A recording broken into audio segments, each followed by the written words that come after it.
more stability when your customer or your client is the government. Just being completely honest, they pay more, they pay fast, you know they're going to pay you.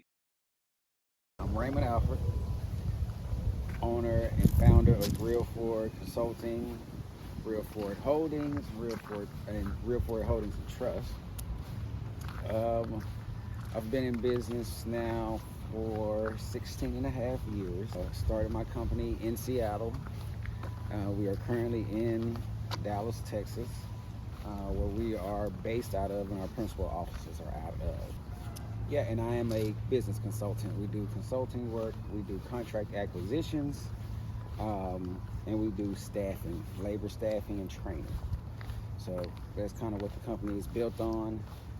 We've expanded into government contracts, and so it's kind of our main focus. That's really like our only client is school districts, municipalities, and government contractors. So we no longer do business with small businesses anymore, unfortunately. Yeah, but we're always here to give advice and to help people kind of get to where we got to by being able to leverage some of the things that we do, which is the contracts, right? A lot of people are interested in contracts and they just don't know how to do it. So one of the things that we do is we like to kind of help small businesses or business owners that are interested in doing that learn how to do that and procure contracts. So government contracting is governments, municipalities, cities, things like that. They put out work, right? So any kind of work that's needed, they're going to put it into a procurement website, and then once they put it into the procurement website, then you have an opportunity of going in there and bidding on the job, going in there and saying, "Hey, I'll do this work at this amount of money," and if the government accepts it, or if who's ever putting the contract out accepts your number, then they issue the contract, and the contract could be anything from products to services. Anybody that has an LLC or a nonprofit can do government contracting, right? Um, they have requirements, of course. Some want you to have so many years of experience. Some want you to be in business for so long. So you just have to figure out what every procurement, whatever city municipality that you're working at, you have to see what their requirements are. But other than that, basic LLC and a or a nonprofit, and you can actually go in and start bidding on government contracts. Of course, you have to get registered and signed up. 5 mistakes that I have made. Got my credit straight when I started. It was a struggle getting financing, getting funding, getting all those things. 2, I did not have a network. So I didn't go out and put time, energy, and effort into actually figuring out what I was going to do and then start putting myself around those types of people. I knew I wanted to do consulting work, but at that time, I should have spent more time putting myself in those types of networks, because then I would have been able to learn a little bit faster and further my business a little bit more. The third thing is take some accounting classes. Keeping a track of your money, knowing how to do invoicing, knowing how to do those things become highly important. Not crossing up funds. Personal funds not meant to be used on business. Business funds are not used to pay your light bill, right? Grow slow, not too fast, right? So you want to add employees. I know it's daunting. It sounds scary spending that extra money, but you want to add employees. But what you don't want to do is you don't want to overshoot, right?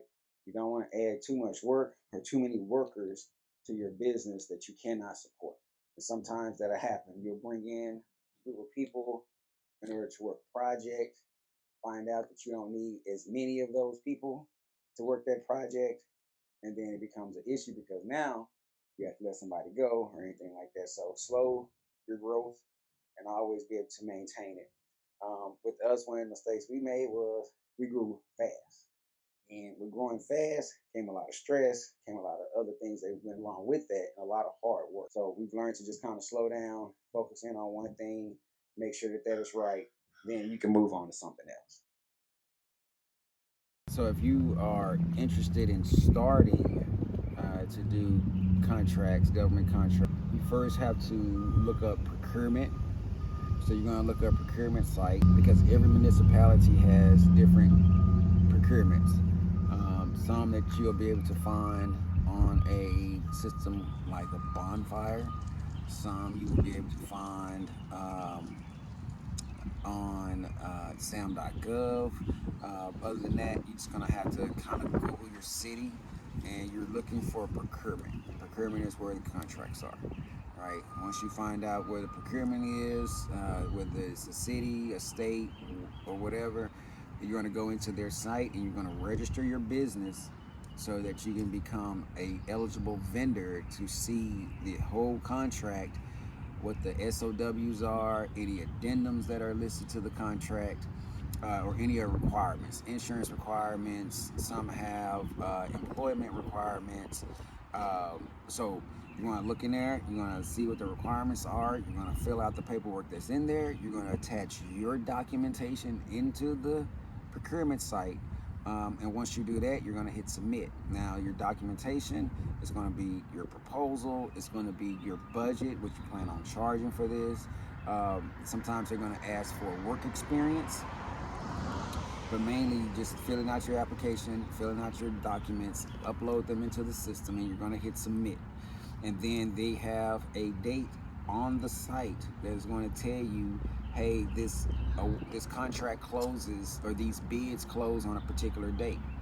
Once that closes, they will not allow anybody else to submit a proposal, and it can take them anywhere from a day, 2 days, 3 days. It can take them a month. You just really kind of never know. But what you're going to wait for is you're going to wait for an email. And an email is going to come to you, and it's going to tell you one or two things. It's going to tell you that you either were awarded the contract, or it's going to tell you that they decided to move on to someone else, right? But majority of them will say one way or another. They'll tell you if you got it or if you haven't. But if you don't receive anything, you can always go back to the procurement site that you were in and check the status of the contract that you did it on. And when you check the status, it'll tell you if it's still active, it'll tell you if it's been closed, or it'll tell you if it's been awarded, right? And if you get awarded a contract, you will get a letter that says that, hey, congratulations, you've been awarded this contract at whatever the amount that you put that in for, and it's going to have some instructions that are going to come along with it, and they're going to say, hey, we're going to have a meeting, a kickoff meeting, in a week or so, and you're going to get on that meeting, and they're going to give you all of the rundown of their contract and what they expect of you, and then you start working.